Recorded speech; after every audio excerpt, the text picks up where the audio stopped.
En Formule 1, il faut souvent des années pour qu'une écurie puisse être tout en haut de la hiérarchie. Mercedes, pour son retour à la compétition en 2010, est un très bon exemple, où il aura fallu attendre 2013 pour faire partie des top teams du plateau et 2014 pour glaner leur premier titre mondial. Mais parfois, certaines d'entre elles dérogent à cette règle, trustant les premières places dès le début et faisant croire que gagner en Formule 1 est aussi facile que lasser ses chaussures à scratch ou encore de faire l'arbre droit à l'envers. Et c'est ce que cette équipe nommée Brown GP a fait en 2009. Allez, c'est parti! Et juste avant de commencer la vidéo, n'hésite pas à t'abonner à la chaîne ainsi qu'à activer la petite cloche, comme ça tu auras toutes mes notifications pour me soutenir et je t'en remercie d'avance.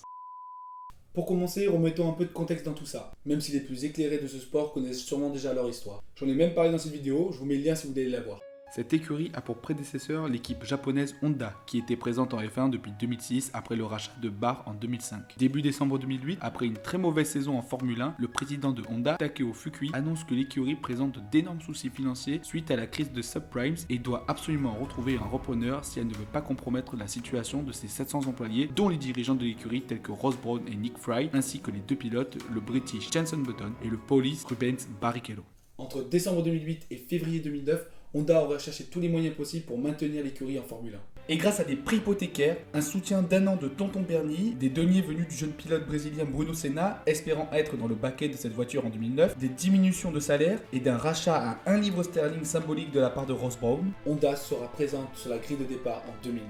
mais sous le nouveau nom de Brown Racing, qui deviendra vite Brown Grand Prix Formula One Team. Autre souci durant l'intersaison, ça aurait été de choisir quel moteur va propulser Brawn durant la saison. Honda se retire donc de la Formule 1. En 2008, le Renault a perdu une grande compétitivité. Toyota et BMW ne sont pas prêteuses. Deux options donc avec les moteurs Ferrari plus puissants mais plus durs à intégrer au Brown. Mais bien évidemment, Ross Brawn a d'excellents rapports avec Maranello. Ou alors les moteurs Mercedes fournissant déjà McLaren et Force India. Et c'est cette deuxième option qui va être choisie par les dirigeants. C'est bon, Brawn peut enfin rouler pour les essais hivernaux de 2009.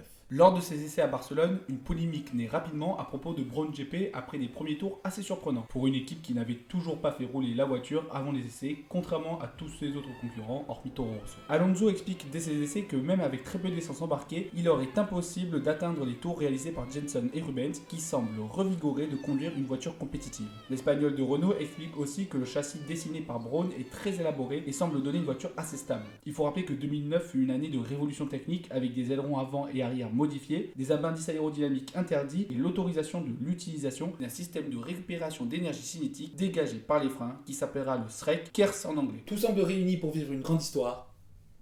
C'est parti.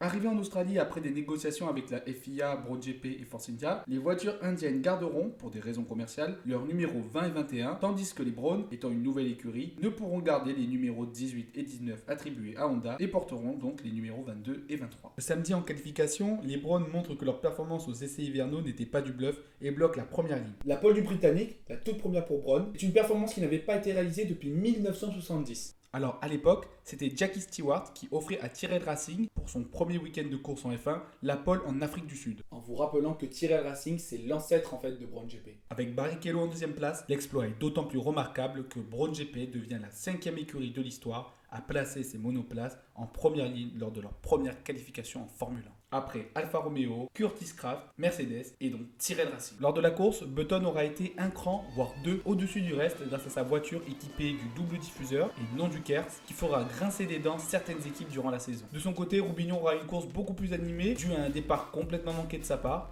Clean away, but his teammate almost stalled.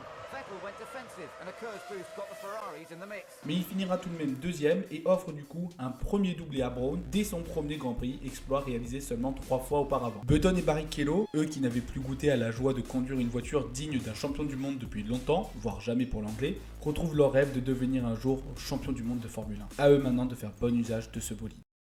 En Malaisie, pour le Grand Prix suivant, Button signe une deuxième pole position en 2 courses devant la Red Bull de Sebastian Vettel qui subira une pénalité de 10 places sur la grille après son accrochage avec Kubica en Australie, la Toyota de Trulli et son équipier qui subira lui aussi une pénalité de 5 places pour un changement de boîte de vitesse. Malgré ça, Button est craintif à l'approche de la course à cause de la météo, car la Brawn n'a jamais roulé sur la piste mouillée, contrairement à ses adversaires.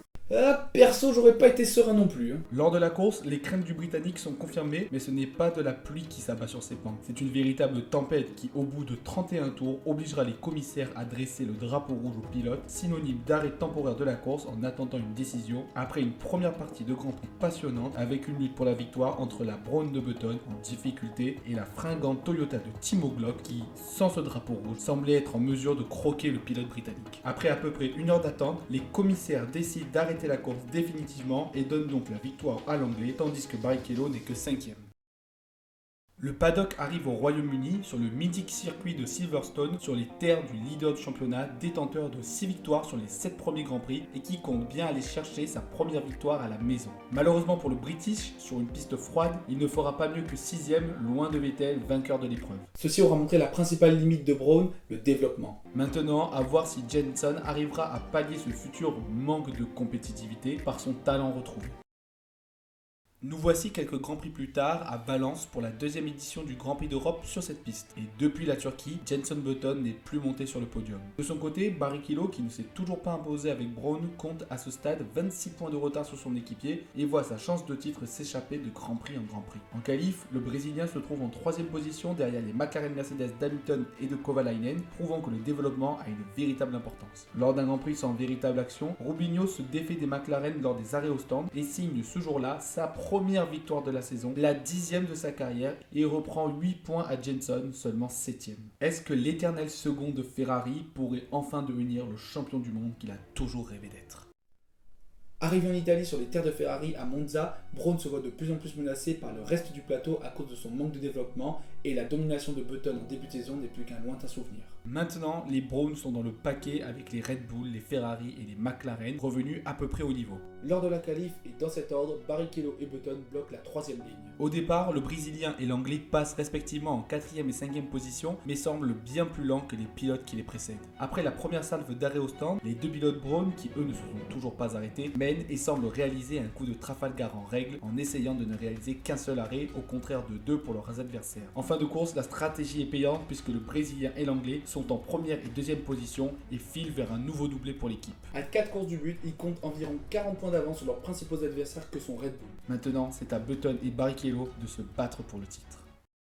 À Sao Paulo, sur les terres de Rubinho, Button, qui compte 14 points d'avance sur le local du circuit à 2 courses de la fin, peut devenir champion du monde pour la première fois de sa carrière, mais pour ça, il lui faut au maximum ne pas perdre plus de 4 points sur Barrichello. Mais tout se complique pour le leader dès la qualification. Il se retrouve en 14e place alors que Barrichello est lui en pole position. Si on arrêtait l'épreuve ici, Rubens reviendrait à seulement 4 points du Britannique et maintiendrait ses chances de titre à Abu Dhabi. Il faut tout de même rappeler que sur les 3 dernières éditions qui ont lieu sur cette piste, on a toujours eu des scénarios assez fous, que ce soit pour la course ou pour le titre. Peut-être que ceci trotte dans un coin de la tête de Jenson, qui sait que rien n'est encore joué. Lors de la course devant son public, Rubens se doit de faire la course parfaite. Parti en pole, celui-ci garde la tête devant Weber et mène la course lors de son premier relais. Mais au bout de seulement 10 tours, grâce au grabuge du départ et à quelques dépassements, Jenson se retrouve en 7ème position, mais n'est toujours pas au niveau de Villeneuve, Mansell ou encore Hamilton à ce moment de la course. Mais le British peut compter sur Weber et Kubica qui ont profité du jeu des arrêts au stand pour passer le pole-list. De son côté, Button se trouve opposé au nouveau pilote Toyota Kamui Kobayashi, remplaçant de Timo Glock après son accident au Japon, et va devoir s'employer pour aller chercher le japonais sans pour autant prendre trop de risques. Au bout de quelques tours, il le passera, mais non sans répit. Après la première salve d'arrêt au stand, du coup, Barrichello est 3ème et Button 6ème, donc Jenson est virtuellement champion du monde.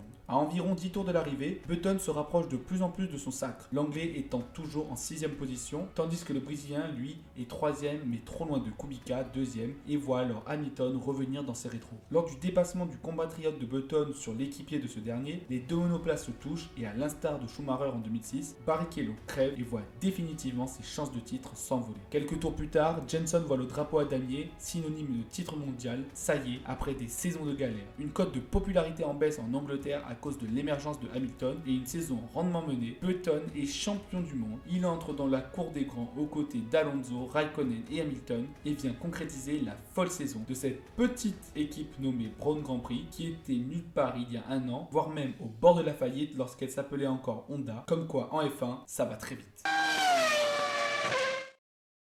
Cette équipe est la preuve que dans ce monde, rien n'est jamais perdu et qu'on peut toujours se relever. J'espère qu'elle vous inspirera comme elle m'inspire à moi. Sinon, je vous inspire à vous abonner à ma chaîne et à lâcher un gros pouce bleu, ça ne veut rien dire. On se dit à bientôt pour une prochaine vidéo et n'oubliez pas que la F1, c'est notre passion.